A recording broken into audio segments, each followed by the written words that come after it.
Bueno, mis hermanos, acompáñenme por favor en su Biblia al libro de Hechos, capítulo 15, versículo 1 al 30, es la porción que estudiaremos esta noche. Hechos, capítulo 15, versículo 1 al 30. Voy a leerlo para ustedes y por favor acompáñenme en su Biblia a leer mientras yo leo de manera abierta para la iglesia. Entonces, algunos que venían de Judea enseñaban a los hermanos: si no os circuncidáis conforme al rito de Moisés, no podéis ser salvos. ¿Me escuchan bien ahí todos? ¿Sí? Listo. Como Pablo y Bernabé tuviesen una discusión y contienda no pequeña con ellos, se dispuso que subiesen Pablo y Bernabé a Jerusalén, y algunos otros de ellos a los apóstoles y a los ancianos para tratar esta cuestión. Ellos, pues, habiendo sido encaminados por la iglesia, pasaron por Fenicia y Samaria, contando la conversión de los gentiles, y causaban gran gozo a todos los hermanos. Y llegados a Jerusalén, fueron recibidos por la iglesia y los apóstoles y los ancianos, y refirieron todas las cosas que Dios había hecho con ellos. Pero algunos de la secta de los fariseos que habían creído se levantaron diciendo: es necesario circuncidarlos y mandarles que guarden la ley de Moisés. Y se reunieron los apóstoles y los ancianos para conocer de este asunto. Y después de mucha discusión, Pedro se levantó y les dijo: varones hermanos, vosotros sabéis cómo ya hace algún tiempo que Dios escogió que los gentiles oyesen por mi boca la palabra del evangelio y creyesen. Y Dios, que conoce los corazones, les dio testimonio dándoles el Espíritu Santo, lo mismo que a nosotros. Y ninguna diferencia hizo entre nosotros y ellos, purificando por la fe sus corazones. Ahora pues, ¿por qué tentáis a Dios poniendo sobre la cerviz de los discípulos un yugo que ni nuestros padres ni nosotros hemos podido llevar? Antes creemos que por la gracia del Señor Jesús seremos salvos de igual modo que ellos. Entonces toda la multitud cayó y oyeron a Bernabé y a Pablo, que contaban cuán grandes señales y maravillas había hecho Dios por medio de ellos entre los gentiles. Y cuando ellos callaron, Jacobo respondió diciendo: varones hermanos, oídme. Simón ha contado cómo Dios visitó por primera vez a los gentiles para tomar de ellos pueblo para su nombre. Y con esto concuerdan las palabras de los profetas, como está escrito: después de esto volveré y reedificaré el tabernáculo de David que está caído, y repararé sus ruinas y lo volveré a levantar, para que el resto de los hombres busque al Señor. Y todos los gentiles sobre los cuales es invocado mi nombre, dice el Señor, que hace conocer todo esto desde tiempos antiguos. Por lo cual yo juzgo que no se inquiete a los gentiles que se convierten a Dios, sino que se les escriba que se aparten de las contaminaciones de los ídolos, de fornicación, de ahogado y de sangre, porque Moisés desde tiempos antiguos tiene en cada ciudad quien lo predique en las sinagogas, donde es leído cada día de reposo. Entonces pareció bien a los apóstoles y a los ancianos con toda la iglesia elegir de entre ellos varones y enviarlos a Antioquía con Pablo y Bernabé, a Judas, que tenía por sobrenombre Barsabás, y a Silas, varones principales entre los hermanos, y escribir por conducto de ellos, los apóstoles y los ancianos y los hermanos, a los hermanos dentro de los gentiles que están en Antioquía, en Siria y en Cilicia, salud. Por cuanto hemos oído que algunos que han salido de nosotros, a los cuales no dimos orden, os han inquietado con palabras, perturbando vuestras almas, mandando circuncidaros y guardar la ley, nos ha parecido bien, habiendo llegado a un acuerdo, elegir varones y enviarlos a vosotros con nuestros amados Bernabé y Pablo, hombres que han expuesto su vida por el nombre de nuestro Señor Jesucristo. Así que enviamos a Judas y a Silas, los cuales también de palabra os harán saber lo mismo, porque ha parecido bien al Espíritu Santo y a nosotros no imponeros ninguna carga más que estas cosas necesarias, que os abstengáis de lo sacrificado a ídolos, de sangre, de ahogado y de fornicación, de las cuales cosas si os guardareis bien haréis, pasadlo bien. Así pues, los que fueron enviados descendieron a Antioquía, y reuniendo a la congregación entregaron la carta. Habiendo leído la cual, se regocijaron por la consolación. Y Judas y Silas, como ellos también eran profetas, consolaron y confirmaron a los hermanos con abundancia de palabras. Y pasando algún tiempo allí, fueron despedidos en paz por los hermanos, para volver a aquellos que los habían enviado. Mas a Silas le pareció bien el quedarse allí. Y Pablo y Bernabé continuaron en Antioquía, enseñando la palabra del Señor y anunciando el evangelio con otros muchos. Señor, muchas gracias por esta porción de tu palabra. Que tu Santo Espíritu la aplique en cada corazón y le conceda a este tu siervo exponerla fielmente. Este capítulo 15, del versículo 1 al 35, relata uno de los acontecimientos más importantes para la iglesia en cuanto a doctrina se refiere. Y hay una pregunta que ha rondado al hombre durante todos los tiempos. ¿Qué debo hacer para ser salvo? ¿Qué se necesita para ser salvo? Creo que no hay una pregunta más importante para el hombre que esta. ¿Qué debo hacer para ser salvo?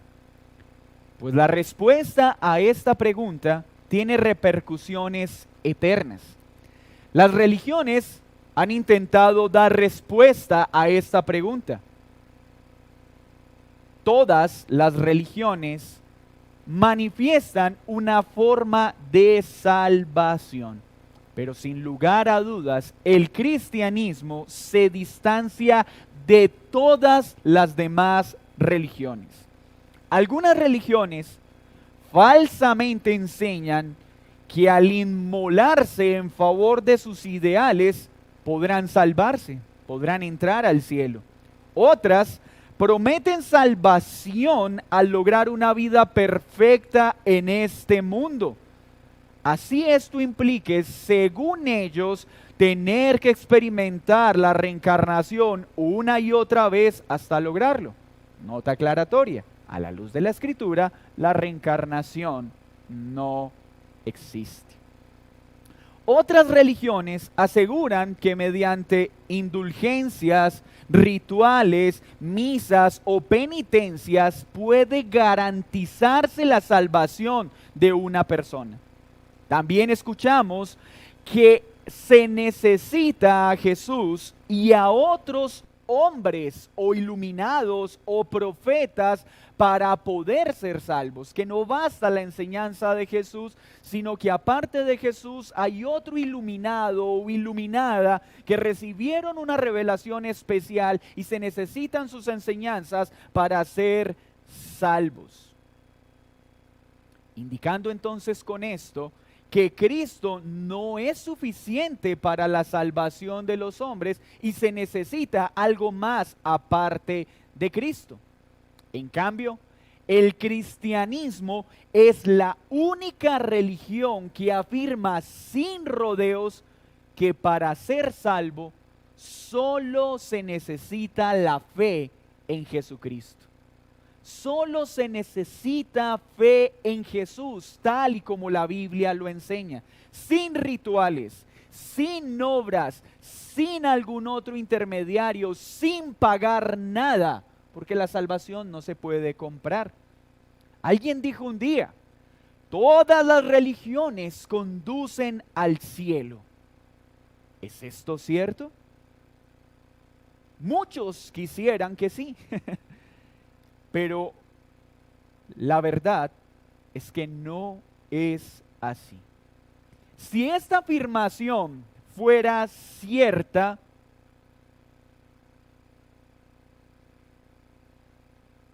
debe considerarse entonces que el cristianismo es falso.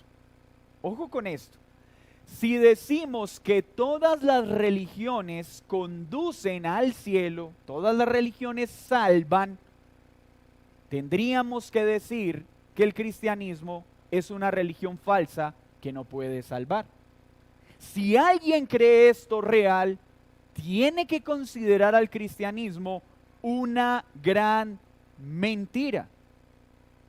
Pues Jesucristo, la piedra angular del cristianismo, enseñó en Juan 14:6 lo siguiente.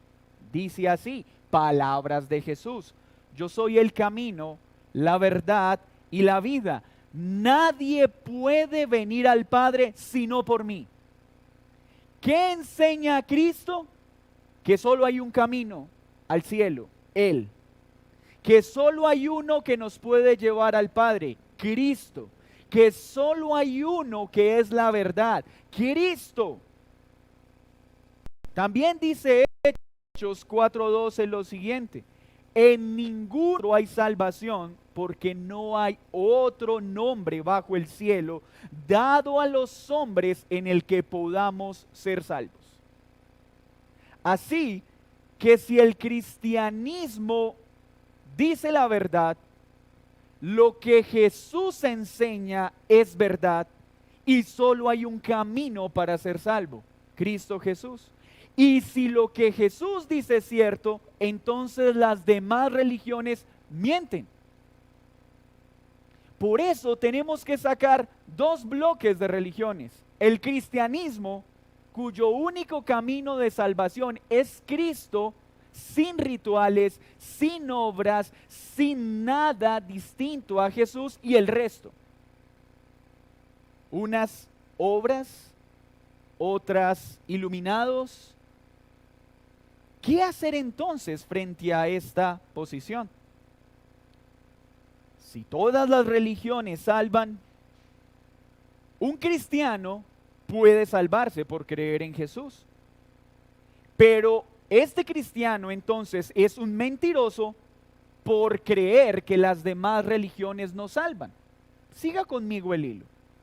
Si todas las religiones pueden salvar y un cristiano puede salvarse por Jesús, tendría que ser considerado un mentiroso por decir que solo Jesús salva y que las demás religiones no salvan, porque es un mentiroso.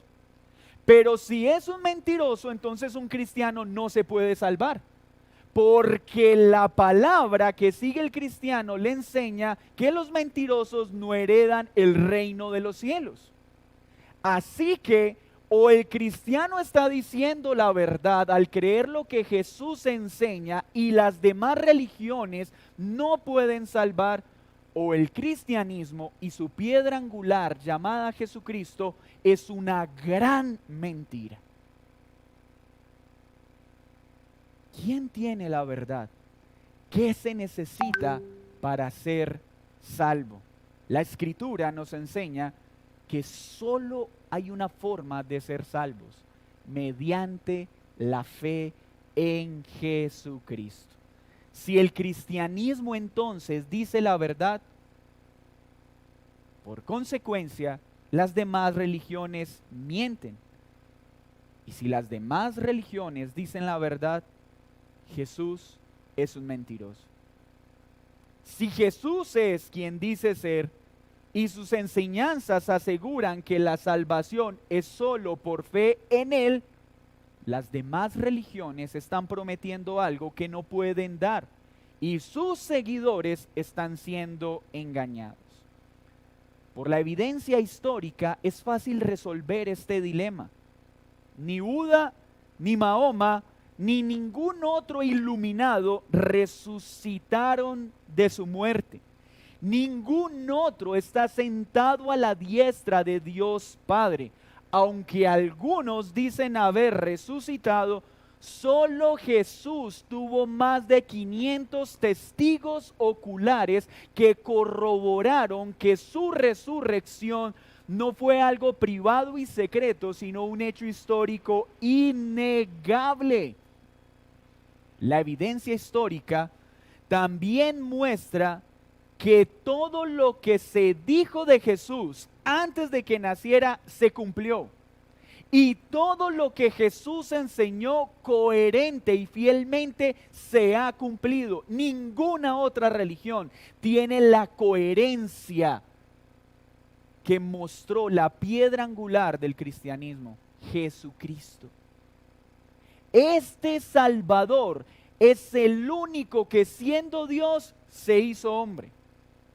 Que siendo hombre vivió una vida sin pecado. Que siendo inocente libremente se entregó en una cruz para derramar hasta la última gota de su sangre.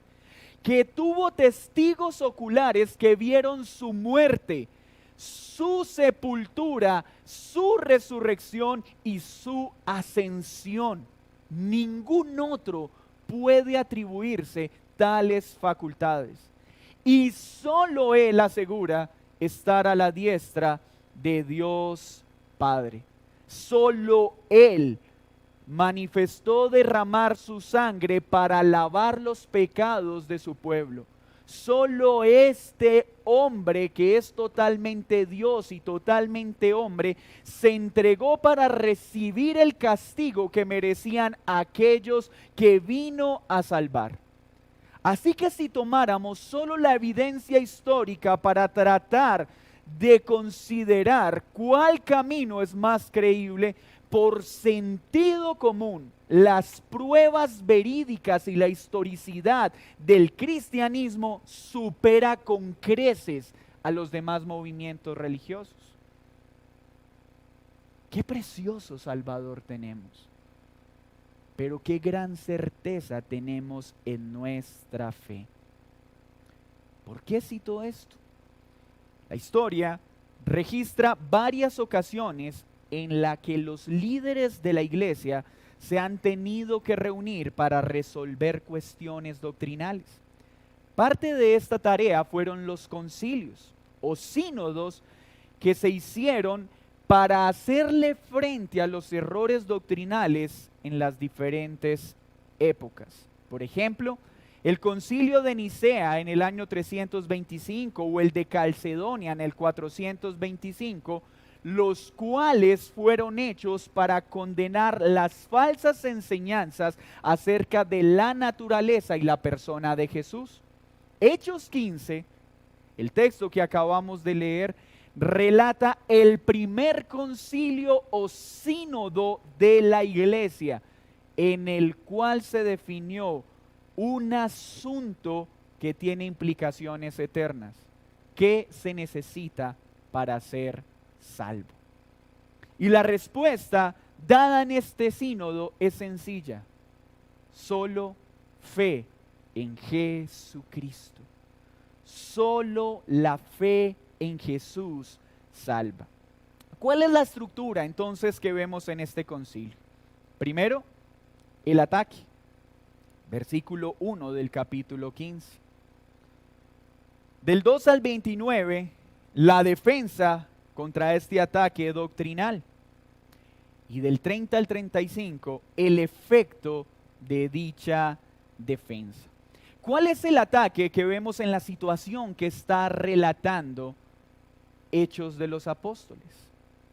Los judaizantes vienen de Judea a enseñarle a los creyentes una afirmación muy breve: si no os circuncidáis conforme al rito de Moisés, no podéis ser salvos. Si no te sometes a las obras de la ley y te circuncidas según los rituales establecidos en el antiguo pacto, no podrán salvarse. ¿Recuerdan la introducción que hice? El mismo lema de todos los movimientos religiosos: Cristo no es suficiente para salvarte. Necesitas obras, necesitas rituales, necesitas indulgencias, necesitas conducta.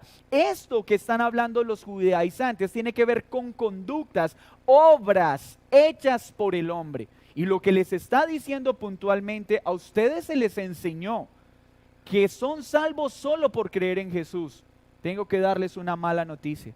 Si ustedes no se circuncidan, si ustedes no se convierten primero al judaísmo y practican lo que la ley de Moisés enseña, no pueden ser salvos. ¿Se imaginan ustedes recibir una noticia como esta? Y note que estos hombres no vienen de cualquier lugar, vienen nada más y nada menos que de Jerusalén. El Espíritu Santo tuvo que hacerle frente a este tipo de enseñanzas y por eso fue escrito el libro o la carta a los Gálatas, para contrarrestar esta enseñanza de que se necesitaba a Cristo y algo más para ser salvo. Miren lo que dice Gálatas 1, 6 al 9 para entender la gravedad de esta amenaza que se presentó contra la iglesia. Versículo 6. Estoy maravillado de que tan pronto os hayáis alejado del que os llamó por la gracia de Cristo para seguir un evangelio diferente. No que haya otro, sino que hay algunos que os perturban y quieren pervertir el evangelio de Cristo. Mas si aún nosotros o un ángel del cielo os anunciare otro evangelio diferente del que os hemos anunciado, sea anatema, sea maldito. Como antes hemos dicho, también ahora lo repito. Si alguno os predica evangelio diferente del que habéis recibido, sea maldito. Así que no estamos teniendo un ataque cualquiera contra la iglesia y contra la doctrina. Estamos teniendo enfrente otro evangelio, y no es que haya otro evangelio, sino un mensaje que quiere distorsionar o dañar lo que los apóstoles habían enseñado en todo este tiempo del establecimiento de la iglesia. Pero ¿qué hacen los apóstoles? Inmediatamente responden. ¿Qué hacen? Miren lo que sigue, la defensa.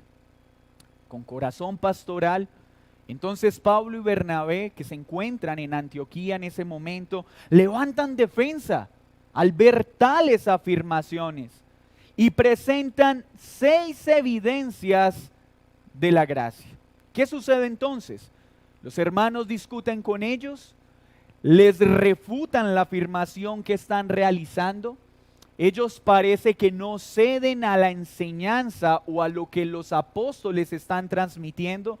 Entonces deciden establecer una comisión que viaje a Jerusalén para resolver este asunto. ¿Se imagina cómo fue la tensión? Que no alcanzó a generar plena convicción lo que Pablo y Bernabé comunicaron, sino que tuvieron que viajar a Jerusalén para atender esta situación. Cuando viajan a Jerusalén, se presentan y comunican lo que Dios ha estado haciendo a través de ellos. Y se levanta de la secta de los fariseos hombres que creyeron. Acá tenemos 2 grupos. Estos judaizantes que vienen a establecer obras y este grupo de creyentes que militaron en un tiempo en la secta de los fariseos, pero habían creído en Cristo. Es diferente la afirmación. Note que en el versículo 1, los que llegan a Antioquía están diciendo, qué pena, pero para salvarse necesitan volverse a las obras de Moisés, necesitan convertirse al judaísmo. Este otro grupo que está en Jerusalén se levanta y dice, es necesario que adopten las obras que nos enseñó Moisés, pero miren que no dicen que para salvación. Es muy distinto lo que está pasando. ¿Qué hacen entonces los apóstoles? Dice que se reúnen los ancianos, se reúne la iglesia, se establece una asamblea, porque esta es una situación seria. Los hermanos que fueron bendecidos por todo el viaje misionero de Pablo y Bernabé, ¿son salvos o no son salvos?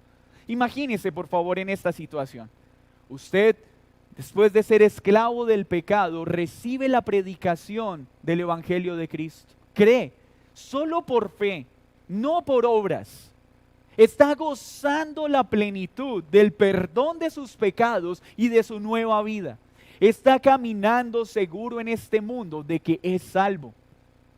Y de repente se acerca una persona y le dice, usted no es salvo. ¿Pero cómo? No. Tiene que seguir estas leyes y estas normas. ¿Se imagina qué pasaría en el corazón de aquel que se confronta con una noticia como esta? ¿Y quién lo dice? Pues la iglesia de Jerusalén. ¿Cómo? O sea que no son cualquiera. Es importante ver en el texto que estos judaizantes que viajaron a Antioquía no fueron comisionados por la iglesia. Parten con iniciativa propia a llevar un mensaje diferente al que los apóstoles habían enseñado. Y esto no es un problema solo de ese tiempo. Es muy importante entender que en este tiempo nosotros también libramos una gran batalla con los judaizantes y todos aquellos que quieren enseñar un evangelio diferente al que Jesús enseñó. Mis hermanos, el tema de las religiones que proveen o prometen salvación es que o se someten a lo que Jesús enseñó o crean su propia forma de salvación. Y esa decisión hace que sean falsas sus promesas. Pues el tema no es qué piensa esta religión o qué piensa esta. El punto es qué enseñó aquel que murió en la cruz y resucitó. ¿Qué enseñó aquel que está sentado a la diestra de Dios Padre? Esa es la pregunta. ¿Y qué enseñó? Que solo Él es el camino, la verdad y la vida. Que solo en su nombre hay salvación y en ningún otro hay salvación. Entonces llegan al concilio, se reúnen los hermanos sabios de la iglesia y empiezan a tratar esta situación. Y el orden del relato nos presenta entonces 3 discursos en esta defensa en Jerusalén. El primer discurso lo da Pedro. ¿Por qué Pedro? Porque recuerden que Pedro gozaba de enorme respeto entre los judíos que habían creído. ¿Cómo sería de grave esta situación que Pedro también tuvo que desplazarse a Jerusalén para poder participar de los acontecimientos? En su discurso, Pedro muestra 4 de los 6 aspectos que van a utilizar para hacerle frente a ese ataque de los judaizantes. Lo primero que hace en el versículo 7 es mostrar con hechos verídicos del pasado reciente que la salvación es solo por fe y no por obras. ¿Y a dónde los lleva a Pedro? A lo que sucedió con Cornelio. ¿Recuerdan que lo vimos hace un tiempo? Mira lo que dice el versículo 7. Y después de mucha discusión, Pedro se levantó y les dijo: varones hermanos, vosotros sabéis, como ya hace algún tiempo, que Dios escogió que los gentiles oyesen por mi boca la palabra del evangelio y creyesen. ¿Qué hizo Pedro? Les predicó el evangelio. ¿Y qué pasó con los gentiles que lo escucharon? Creyeron. Pedro les pidió que se circuncidaran. Pedro les pidió que adoptaran las prácticas que Moisés enseñó. No. Miren lo que está diciendo. Dios escogió que los gentiles creyeran. Y escogió que creyeran a través del Espíritu Santo y creyeran. ¿Qué está diciendo también Pedro? Segundo elemento que muestra que esa salvación fue por gracia y por la fe. Recibieron el Espíritu Santo. Dios llama a Pedro a predicar a los gentiles. Solo les predica el evangelio. Ellos creen el evangelio solo por la fe en Jesús y reciben el Espíritu Santo. Así que para recibir el Espíritu Santo y para ser salvo, no se necesitan obras como la circuncisión o la ley, porque es solo por fe. Pero también mire lo que sigue diciendo Pedro. Y Dios, que conoce los corazones, les dio testimonio dándoles el Espíritu Santo, lo mismo que a nosotros. Lo mismo que a quienes, que a los judíos.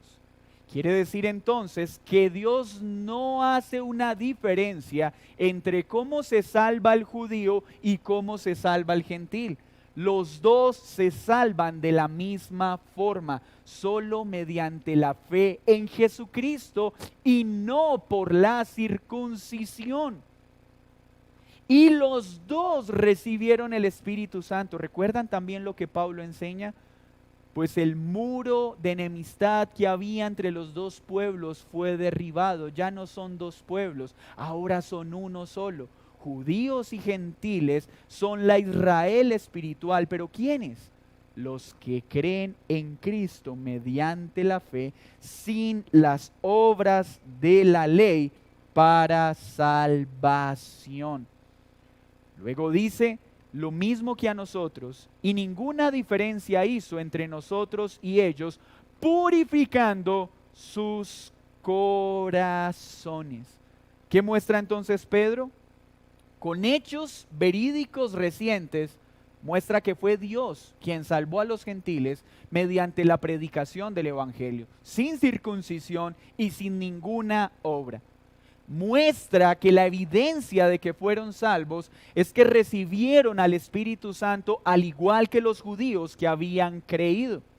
Muestra también que estos que creyeron, aun siendo gentiles, fueron purificados en su corazón, recibieron un nuevo corazón y fueron bautizados, porque la circuncisión era para los judíos como nación.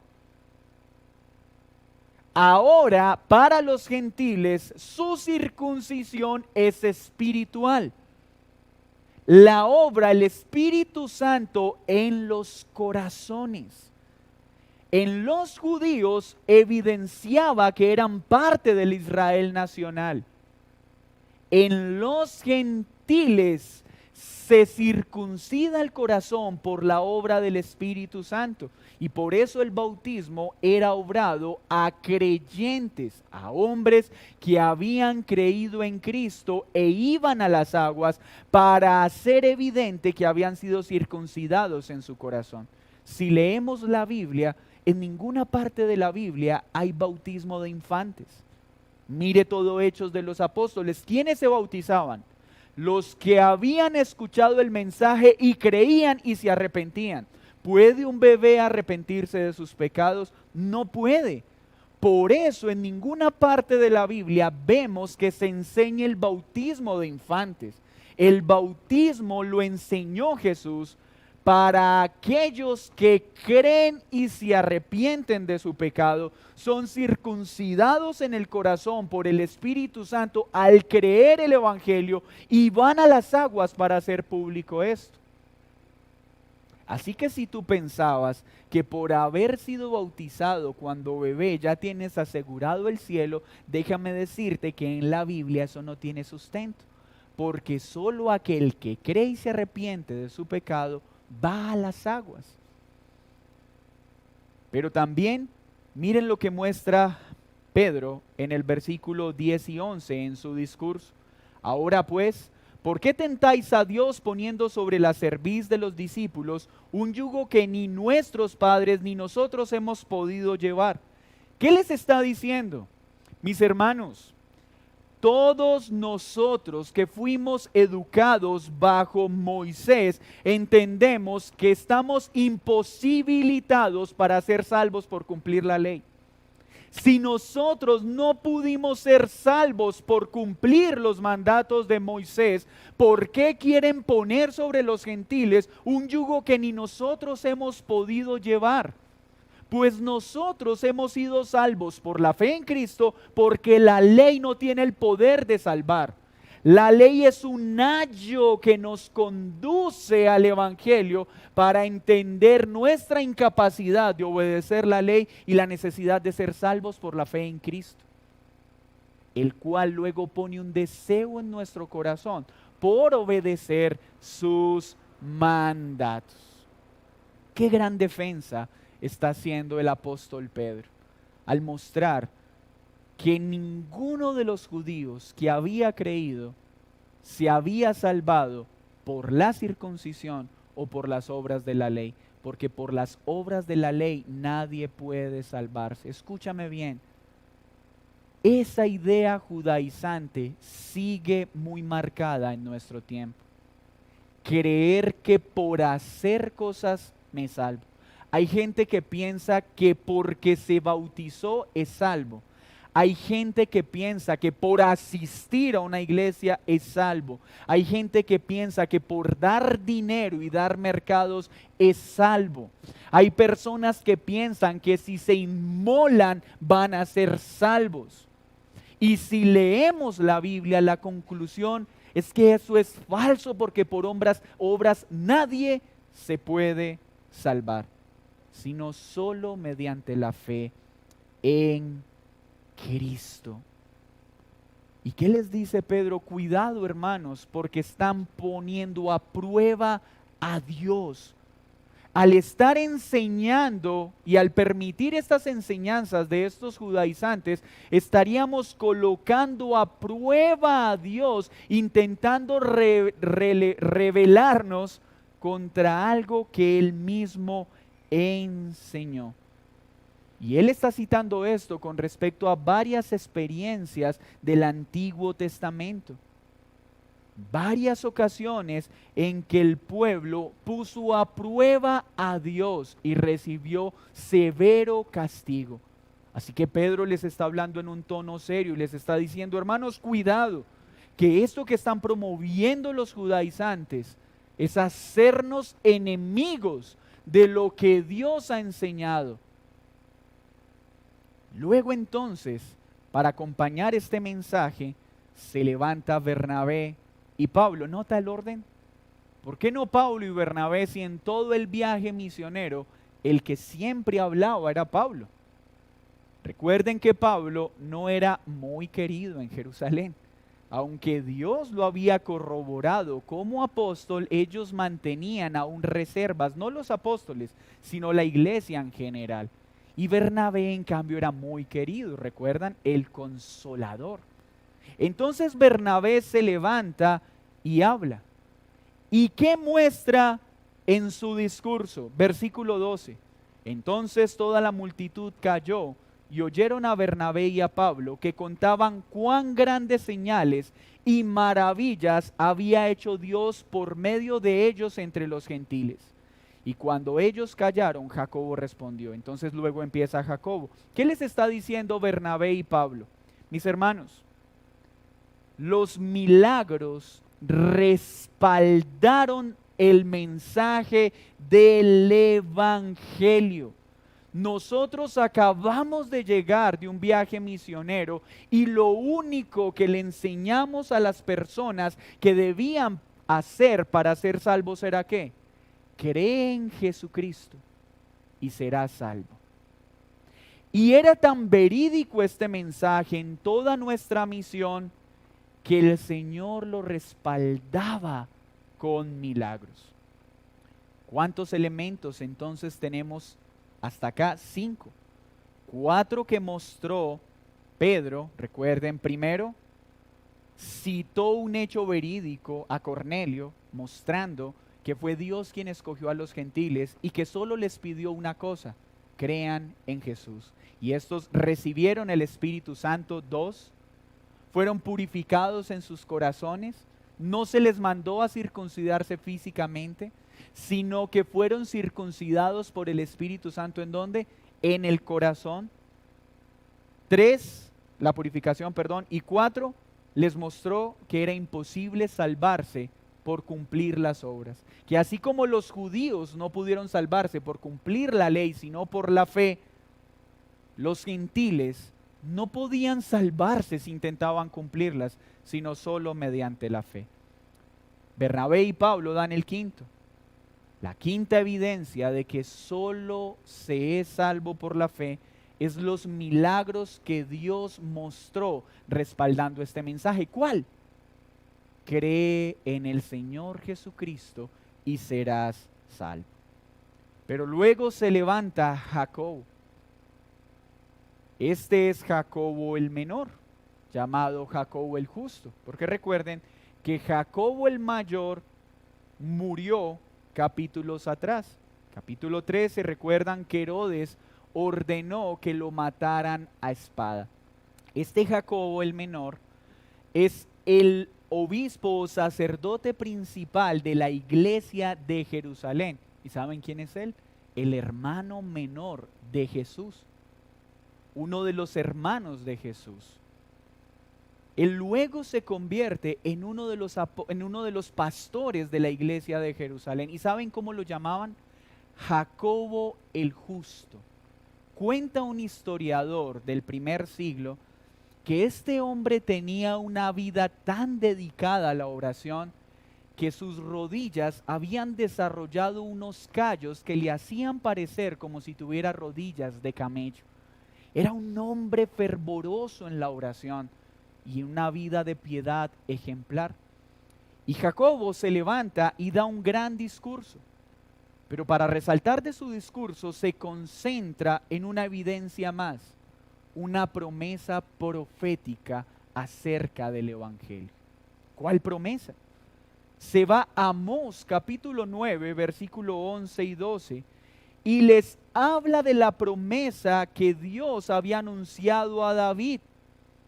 Y les dice entonces lo que el Señor había prometido. ¿Qué había prometido? Que los gentiles también creerían mediante la fe, no por obras de la ley. Les está mostrando que esa promesa no se cumplió en el Israel nacional, sino que se está cumpliendo ahora en el verdadero Israel de Dios, en el Israel espiritual. ¿Y cómo se está cumpliendo? Mediante la fe, sin necesidad de la circuncisión y de las obras del Señor. Pues mis hermanos, el Señor anunció muchas veces en el Antiguo Testamento que los gentiles serían salvos. 6 evidencias muestran estos hermanos en estos 3 discursos. Luego de este concilio, ¿qué hace la iglesia? Toma una decisión con respecto a las ponencias. Se evalúan las evidencias y deciden escribir una carta. Toman mensajeros y establecen un mensaje bastante sencillo y bastante puntual. Versículo 22. Eligen dentro de ellos varones para enviarlos a Antioquía con Pablo y Bernabé, a Judas y a Silas. ¿Recuerda por qué era necesario 2? Porque la Escritura enseña que para que un testimonio sea válido, mínimo deben haber ¿cuántos? 2 testigos. Y si Pablo y Bernabé llegaban sin los 2 testigos, ¿qué iba a pensar la iglesia en Antioquía? Que Pablo y Bernabé estaban acomodando lo que pasó en Jerusalén para su propio mensaje. Entonces la iglesia comisiona 2 varones como testigos de la decisión que tomó el concilio y la envían por escrito. Cuando llegan, comunican el mensaje, versículo 28. Ha parecido bien al Espíritu Santo y a nosotros no imponeros ninguna carga más que estas cosas necesarias. Primero, que os abstengáis de lo sacrificado a los ídolos, de sangre, de ahogado y de fornicación. Las cuales cosas si os guardareis, bien haréis. No dice que si las haces serás salvos. Dicen si las hacen estarán bien. ¿Qué pasa en este punto? Recordemos entonces que la iglesia está naciendo y avanzando. Y ahora la iglesia está conformada por 2 grupos. Judíos que han creído y gentiles que han creído. Los judíos venían habituados a los rituales y a todas las ceremonias establecidas por Moisés. Y los paganos a todas las prácticas pecaminosas de los dioses que adoraban en su entorno. Los gentiles estaban habituados a realizar en sus rituales paganos sacrificios. Y mientras realizaban esos sacrificios se tomaban la sangre de los animales. Pero además cerca de estos templos paganos tenían carnicerías donde vendían la carne de estos animales que eran presentados en sacrificio. Pero aparte de eso, estos templos paganos tenían sacerdotisas con las cuales tenían relaciones aquellos que practicaban esta idolatría pagana y consideraban esos actos inmorales, actos que agradaban a sus dioses. Los judíos, al ver a los paganos y al ver estas prácticas, los consideraban impuros e indignos de tener siquiera palabra con ellos. El concilio entonces, ¿qué le está diciendo a la iglesia de Antioquía? Hermanos, la salvación es por fe y no por obras.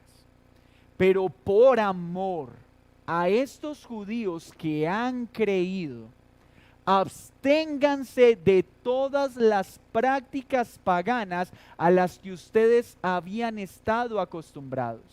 Porque si ustedes siguen teniendo comunión con estos rituales paganos, van a causar división en la iglesia y van a dañar la conciencia de sus hermanos débiles. Porque los judíos venían habituados a tener estos rituales.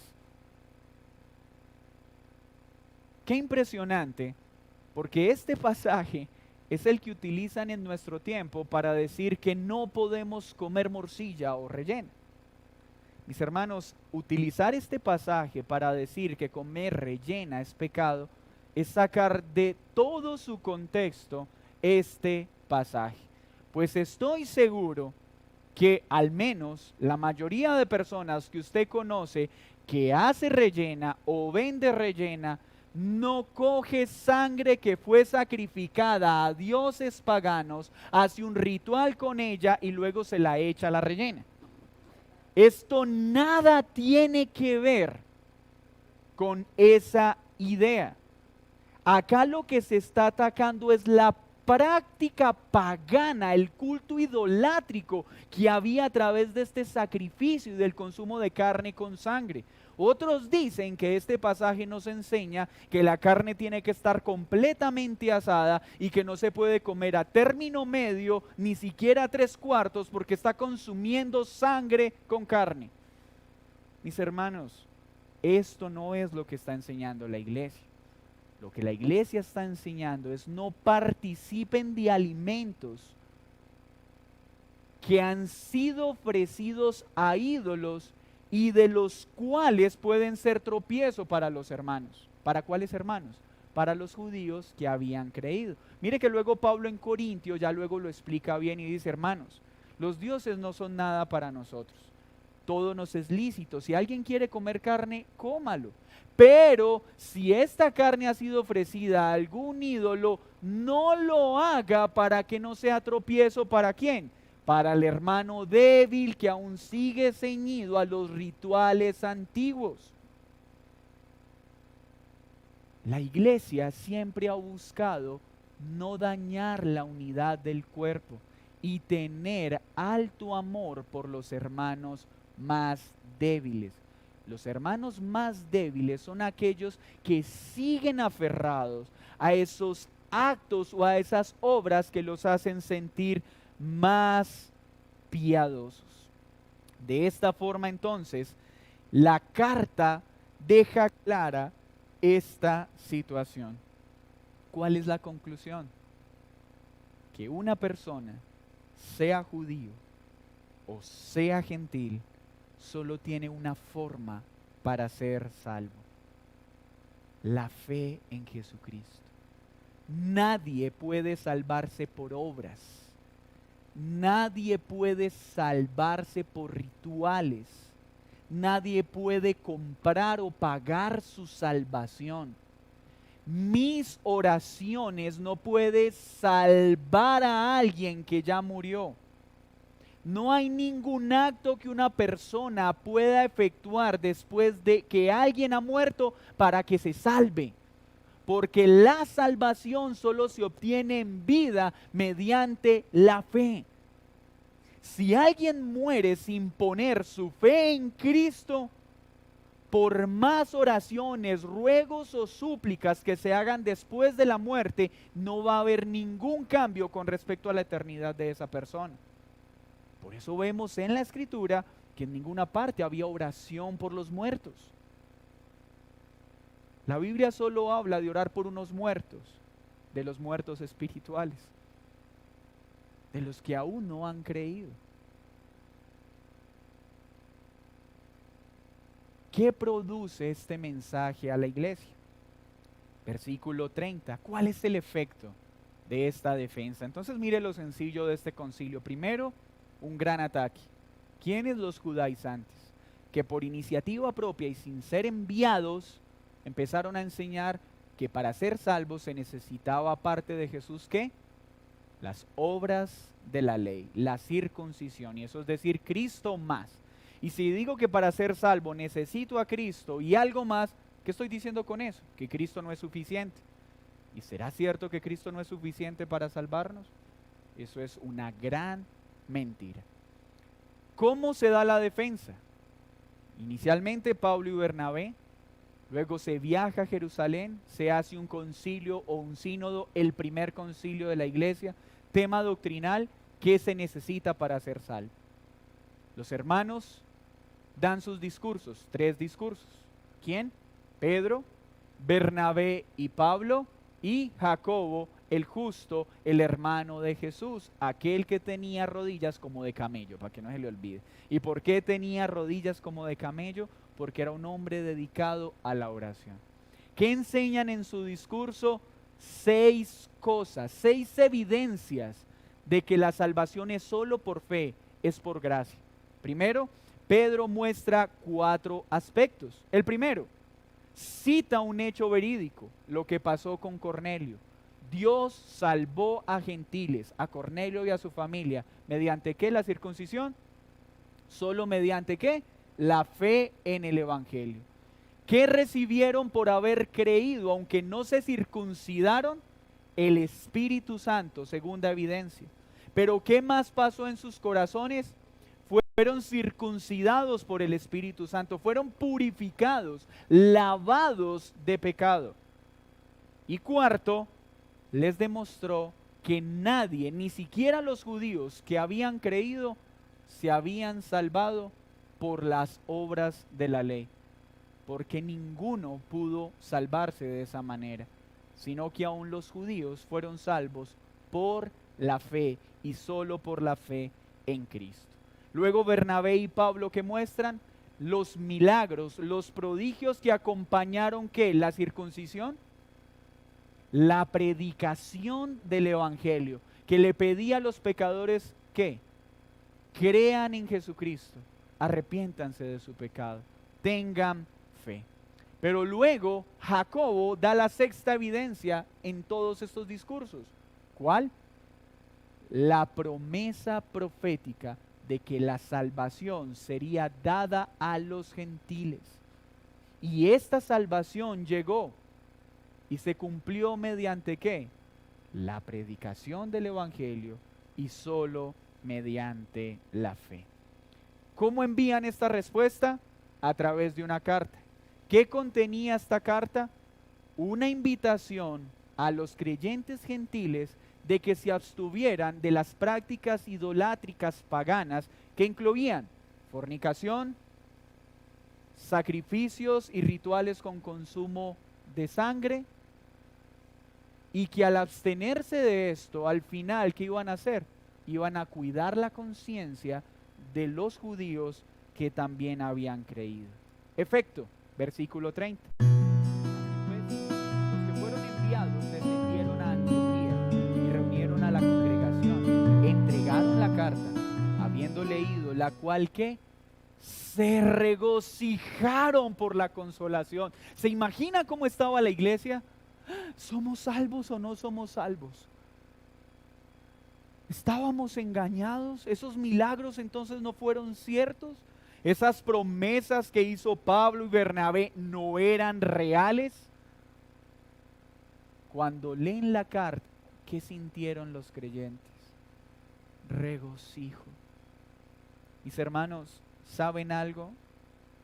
No hay nada más angustiante, no hay nada más perturbador para un alma que ha creído tener un episodio que le haga dudar de su salvación. Aquellos que en algún momento militamos en enseñanzas judaizantes o neopuritanas, vivimos esa sensación continua de que un día nos acostábamos siendo salvos y al otro no. Y había una sensación de frustración continua, porque al no cumplir los estándares de la ley o los estándares de los hombres con respecto a los puritanos, había una sensación de que entonces no había salvación. Qué duras noches tiene que enfrentar un alma que empieza a ver su incapacidad de salvarse por las obras. Pero qué enorme alegría y gozo viene a esa alma cuando entiende que la salvación no es por estándares morales, ni por capacidad para cumplir las obras de la ley, sino solo mediante la fe en Cristo Jesús. Y esto fue lo que pasó. Vino la alegría, vino el gozo, recuperaron el gozo de la salvación que esta perturbadora enseñanza había producido. Mis hermanos, siempre habrá nombres que se levanten para poner estándares humanos que parecen piadosos, pero realmente esclavizan la conciencia de la iglesia. Siempre se levantarán nombres que querrán enseñar mentiras para hacerle pensar a las personas que para ser salvos no solo se necesita a Cristo, sino tener una conducta que los salve. No, mis hermanos, la conducta piadosa no es para ser salvos. La conducta piadosa debe ser la consecuencia de haber sido salvos solo por fe. Solo por fe. Hoy nos alegramos en estas verdades. Una nueva victoria contra un enemigo, los judaizantes.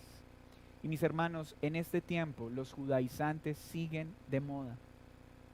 Personas que llegan a las iglesias diciendo, mire, ese cristianismo que a usted le han enseñado es falso. Hay que volver a las raíces. Y con unas cuantas palabras en hebreo descrestan a los indoctos, a los que no conocen la palabra. ¡Wow! No es Jesús, sino Yeshua. ¡Wow! Y entonces van y ceden a las garras de los judaizantes. Mucho cuidado, porque aún en nuestra ciudad muchos han apostatado de la fe volviéndose al judaísmo. Eso es poner a prueba lo que Dios enseñó. Mis hermanos, la raíz del cristianismo no son las prácticas judías, pues todo el ritual y el sistema judío era una sombra del varón perfecto que era Cristo, y en Cristo se cumplió todo. Por eso hay tantas enseñanzas peligrosas propias también de los contextos carismáticos, porque se enseña un amor equivocado por Israel. Entonces tenemos que orar por Israel, tenemos que orar por Jerusalén. Mis hermanos, no podemos sacar las cosas de contexto. En este momento ya no oramos por el Jerusalén físico. Oramos por el Israel espiritual, por la iglesia. No por una nación, porque los judíos nacionales tienen la misma necesidad que los cuyabros, que los paisas, que cualquier otra ciudad. Necesitan fe en Cristo. Iglesia, qué gloriosa salvación tenemos. Solo por la fe, no por las obras. Hay un solo camino, es Cristo. Hay un solo Salvador, es Jesucristo. Hay uno solo que perdona pecados, es Jesucristo. O creo en lo que Jesús es, y lo que Jesús enseñó, o trato de salvarme por obras humanas. Tienes dos caminos, pero solo uno te va a salvar. Ningún ritual, ninguna misa, ninguna ofrenda, ningún diezmo, ningún mercado, ninguna acción, ni inmolarte, ni leer los libros de un iluminado X o Y puede salvar a nadie. Es solo la fe en Jesucristo. Y si tú has creído, ¿qué esperas para hacer pública tu fe mediante el bautismo? Para que le anuncies al mundo que tu corazón ha sido circuncidado, no por cuán bueno eres, no por tu capacidad de cumplir las obras, sino porque eres un pecador que ha puesto su fe en Cristo Jesús. La salvación solo se obtiene por fe en Jesús. Señor, muchas gracias por este tiempo. Muchas gracias por tu palabra. Muchas gracias por tu verdad. Muchas gracias por recordarnos esta preciosa salvación, que no es por esfuerzos humanos, sino mediante la fe en Cristo Jesús. Gracias porque ya no tenemos que circuncidarnos o tratar de salvarnos por obras, pues ahora gozamos de la circuncisión espiritual que obra tu Espíritu Santo de la fe. Gracias, Señor, porque ya nada ni nadie podrá quitarnos esta salvación tan grande. En el nombre de Jesús, amén y amén. Mis hermanos, hago una nota aclaratoria. ¿Quiere decir que no podemos orar por Israel? Sí, pero ¿cuál es nuestra oración por Israel? La misma oración que haría por un boliviano, por un venezolano, por un colombiano. Es la misma. ¿Cuál? Que crean en Cristo Jesús para vida eterna. Esa es la oración que tenemos que elevar. Pero ojo al pensar que por orar por Jerusalén voy a prosperar. Eso lo han vuelto es un negocio. Y es un error doctrinal. No sé si hay alguna pregunta.